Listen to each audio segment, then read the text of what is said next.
aku tidak pernah mengalami itu, pelecehan seksual, pelecehan Catcalling. apapun itu, catcalling.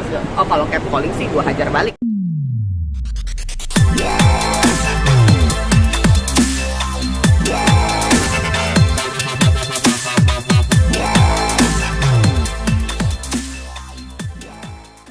Jadi kalau untuk saya pribadi, thankfully enggak, karena mungkin aku mengawali karir dari kecil ya. Jadi pada saat aku tumbuh dewasa, remaja segala macam, orang udah tahu apa yang bisa aku lakukan. Jadi aku nggak pernah mendapat yang kayak underestimate atau apa gitu. Aku nggak pernah dapat diskriminasi itu karena ya people already know apa yang bisa aku lakukan, skill aku ya kalau aku kan di bidang entertain ya gitu. Dan aku orang yang selalu profesional dalam kerja gitu, jadi aku tidak merasakan itu. Tapi tidak bisa dipungkiri aku melihat banyak sekali kejadian-kejadian seperti itu di sekeliling aku sendiri. Itu banyak kayak ya kita kan underestimate orang yang kita nggak tahu. Saya ada, mohon maaf ya, misalnya pemain baru atau apa ya, orang bisa kayak siapa lu siapa sih yang bisa kayak gitu loh, hal-hal kayak gitu. Terus banyak lah kejadian pelecehan ya dalam bentuk apapun, itu banyak banget terjadi khususnya di dunia entertainment.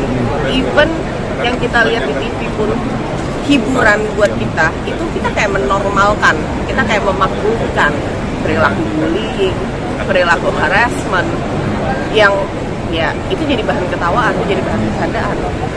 Menurut saya tuh miris, karena itu jadi kayak mengedukasi masyarakat bahwa oh hal itu nggak apa-apa, itu kan bercandaan doang, it's just a joke, kok kayak gitu dimasukin hati sih. Padahal itu ya lu kayak mengedukasi bahwa hal-hal seperti itu wajar aja dilakukan karena itu hanya joke, itu hanya bercandaan. Tapi kan kakak, kan ini kan di TV kan biasanya banyak, tadi ada yang bilang kayak terkena pelecehan seksual. Nah kakak juga sendiri mengalami itu kan sejak kecil atau seperti apa? Saya di sini di kampanye ini saya bukan yang speak up as dari victim ya, bukan dari point of view korban gitu. Saya tuh sebagai yang mengencourage orang lain untuk berani speak up gitu. Jadi thankfully aku tidak pernah mengalami itu, pelecehan seksual, pelecehan Catcalling. Itu catcalling. Oh, kalau catcalling sih gue hajar balik ya, karena kan gue tipenya yang kayak ya lo nggak bisa macam-macam sama gue gitu. Gue selalu kayak gitu. Kalau ada yang bullying saya akan fight back. Saya tipe yang kayak gitu. Tapi tidak semua orang bisa kayak saya. That's why kayak aku di sini tuh untuk mengencourage bahwa ya lo sebagai korban bukan berarti lo layak digituin, bukan berarti lo pantas digituin, enggak. Ya lo harus berani speak up, karena pada saat lo tidak speak up ya tidak akan ada yang bisa membantu, tidak akan ada yang bisa menolong, dan pada saat lo tidak speak up tidak akan ada yang tahu apa yang terjadi sama diri lo nggak akan bisa pulih gitu.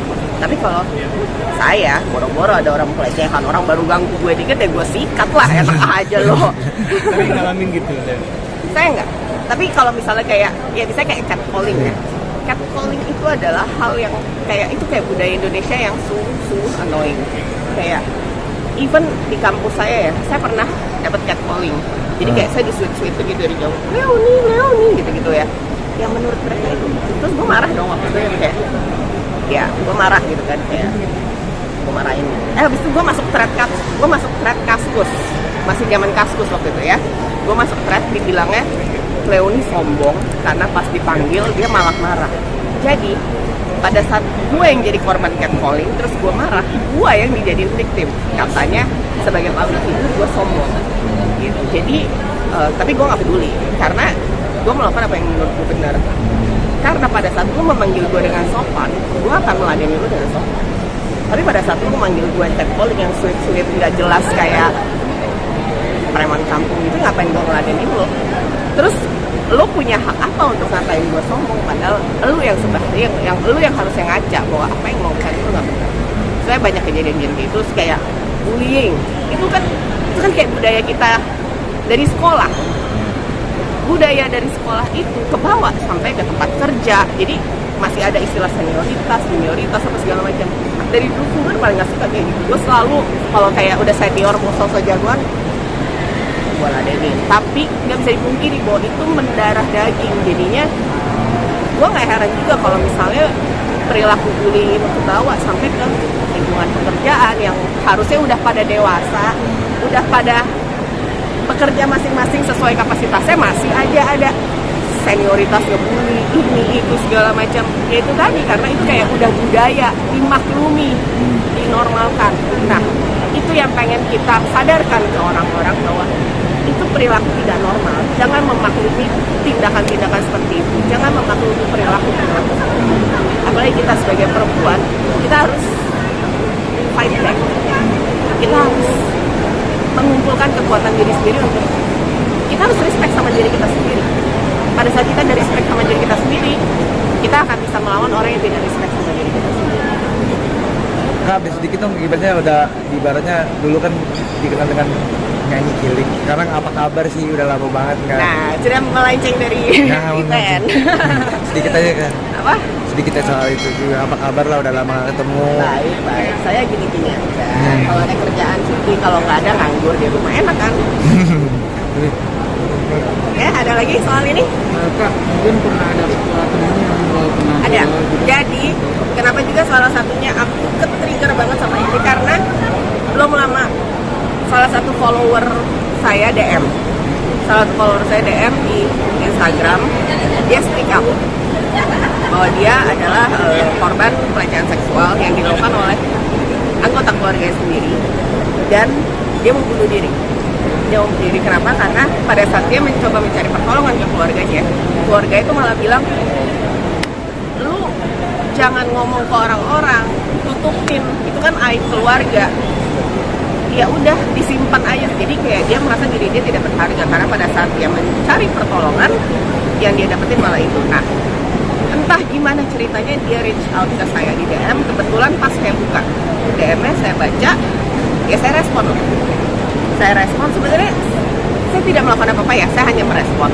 Saya cuma mendengarkan cerita dia, menguatkan dia seperti yang tadi saya bilang bahwa kan dia bilang bahwa dia tidak berharga ini segala macam. Aku cuma menguatkan kayak, no, kamu itu berharga, kamu itu tidak kotor. Yang kotor itu orang yang melakukan pelecehan sama kamu. As simple as that. Dia ngerasa kayak punya kepercayaan diri lagi untuk bangkit. Dia nggak berpikir soal bunuh diri lagi. Dia akhirnya kayak apa ya, kayak punya, ngerasa kayak dia gain harga dirinya dia lagi, dan dia akhirnya mencoba untuk pengen sembuh, pengen lebih merasa berharga. Dan sekarang dia udah kayak punya sesuatu yang dia bisa banggakan. Aku lihat self confidence-nya udah baik, self worth-nya udah bangkit lagi, dan dia nggak lagi dikit-dikit nyalahin diri sendiri. Jadi sesimpel kayak aku merasa aku nggak melakukan apa-apa ya, tapi dia selalu kayak berterima kasih gitu sama, karena ada satu orang yang percaya sama dia. Itu tuh kayak udah jadi kayak tidak cukup untuk dia bisa mengambil langkah selanjutnya supaya menjadi lebih baik lagi. Kadang kita nggak bisa menyepelekan even hal sekecil apapun. Makanya jangan pernah kalau ada orang cerita ke kamu soal pelecehan yang diderita dia, jangan pernah kayak, udah jangan ngomong-ngomong, udah itu salah lu kali, udah maklumi aja, emang dia begitu orangnya. Please jangan pernah kayak gitu, karena pada saat dia udah berani untuk speak up aja, itu udah mengumpulkan segala keberaniannya, udah menghilangkan segala rasa malunya, dan itu benar-benar dia butuh pertolongan. Jadi kalau kita ngelakuin itu ke dia, kita ucapin yang kayak, udah ditutupin, udah lu jangan sebut nama orangnya, kan dia orang terkenal, dia ini dia itu, lu ntar mencemarkan nama baik segala macam, lo malah membuat korban menjadi semakin korban lagi. Itu namanya dia double triple combo korban. Udah dia jadi korban, gak dapet support dari orang yang dia percaya. Jadi pada saat ada orang yang udah berani open dan speak up, kalau kita nggak tahu apa yang harus kita lakuin, dengerin itu udah cukup, tanpa ngejudge dia apa. Itu udah cukup. Gak perlu kita nggak ngerti deh kita harus ngapain, kita kadang nggak ngerti ya. Dengerin aja, dengerin tanpa menghakimi dia. Tapi kan kalian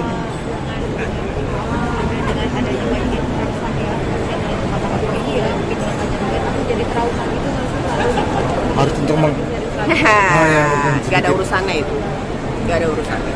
Saya tumbuh di lingkungan keluarga bahagia, gak ada urusannya namanya. Pilihan pilihan hidup saya itu ya pilihan saya sendiri, gak ada urusannya sama yang lain. Dan jangan disangkut pautkan, Anda wartawan sih, awas menyangkut pautkan ya, kalian suka bikin narasi yang lucu-lucu. Kalau itu berarti menjadi pilihan kakak juga ya berarti ya? Iya, dan ini udah mulai menyimpang, jadi mari kita sudahi sampai di sini, oke? Ini satu lagi boleh. Berharap apa dari campaign ini terhadap pelaku dan korban? Oke, untuk korban aku harap dengan campaign ini semakin banyak orang yang berani speak up, semakin banyak orang yang merasa bahwa kamu tidak sendirian, banyak yang senasib, banyak juga yang akan membantu, banyak juga yang akan memberi kekuatan, dan untuk pelaku mudah-mudahan kalian semua segera kena batu.